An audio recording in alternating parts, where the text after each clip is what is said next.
Assalamualaikum warahmatullahi wabarakatuh. Selamat belajar bersama kembali bersama Ibu Nur Saida dari SMP Negeri 7 Jakarta.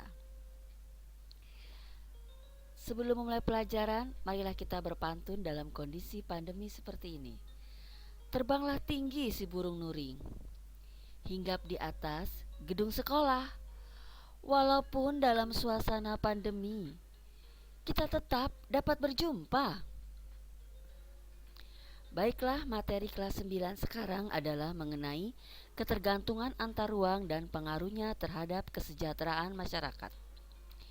KD yang 33 adalah menganalisis ketergantungan antar ruang dilihat dari konsep ekonomi, produksi, distribusi, konsumsi, harga pasar, dan pengaruhnya terhadap migrasi penduduk, transportasi, lembaga sosial dan ekonomi, pekerjaan, pendidikan, dan kesejahteraan masyarakat. Tujuan dari materi ini adalah siswa dapat menjelaskan ketergantungan antar ruang berdasarkan konsep ekonomi. Siswa dapat mendeskripsikan pengaruh ketergantungan antar ruang terhadap kehidupan bangsa Indonesia. Dan yang ketiga, siswa dapat menjelaskan ekonomi kreatif berdasarkan potensi wilayah untuk meningkatkan kesejahteraan masyarakat. Perhatikan, materi kita pada saat ini adalah pengertian, faktor pendorong, dan manfaat perdagangan internasional.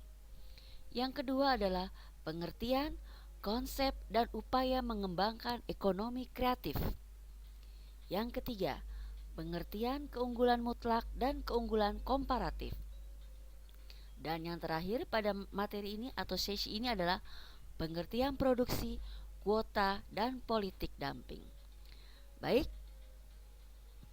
kita lihat selanjutnya adalah pengertian faktor pendorong dan manfaat perdagangan internasional. Kalian bisa lihat di sini adalah tampilan dari 5 benua yang ada di dunia ini. Ya, kalian lihat inilah akan timbulnya perdagangan internasional. Kemudian pengertian faktor pendorong dan manfaat perdagangan internasional. Pengertiannya, perdagangan internasional adalah proses pertukaran barang dan jasa antara dua negara atau lebih dengan tujuan mendapatkan keuntungan dan laba. Kemudian faktor pendorong perdagangan internasional.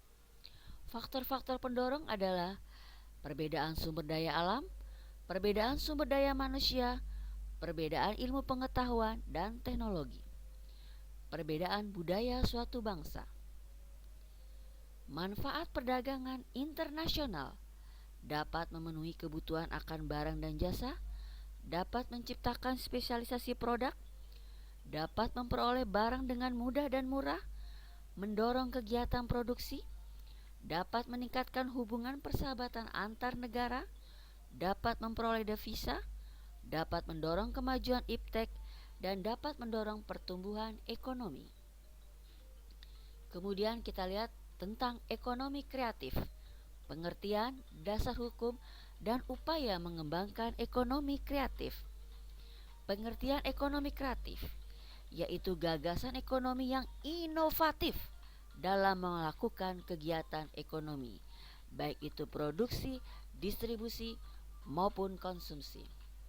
Kemudian dasar ekonomi kreatif adalah berdasarkan Instruksi Presiden nomor 6 tahun 2009. Apa yang dilakukan pemerintah untuk mengembangkan ekonomi kreatif? Yang pertama adalah menyiapkan insentif untuk memacu pertumbuhan industri kreatif berbasis budaya. 2. Membuat roadmap industri kreatif. 3. Membuat program komprehensif. Keempat, memberi perlindungan hukum bagi karya industri kreatif. Yang kelima, membentuk Indonesia Creative Council. Kita masuk pada pengertian keunggulan mutlak dan keunggulan komparatif. Apa itu keunggulan mutlak? Keunggulan mutlak adalah keunggulan yang terjadi karena suatu negara dapat menghasilkan komoditas tertentu dengan lebih efisien dan lebih murah dibandingkan dengan negara lain. Kemudian, upaya pemerintah untuk mengembangkan ekonomi kreatif.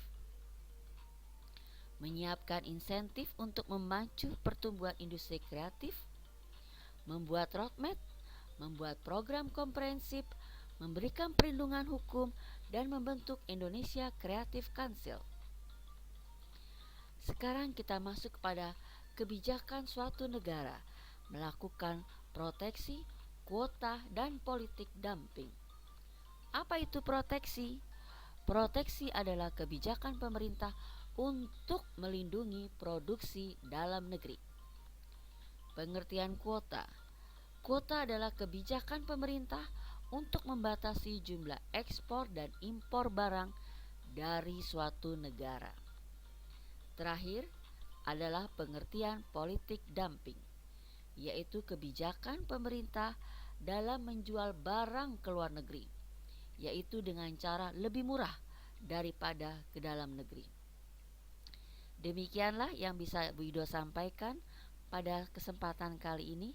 Semoga bermanfaat dan sampai bertemu kembali dalam materi yang akan datang. Terima kasih. Wabillahi taufik hidayah. Wassalamualaikum warahmatullahi wabarakatuh.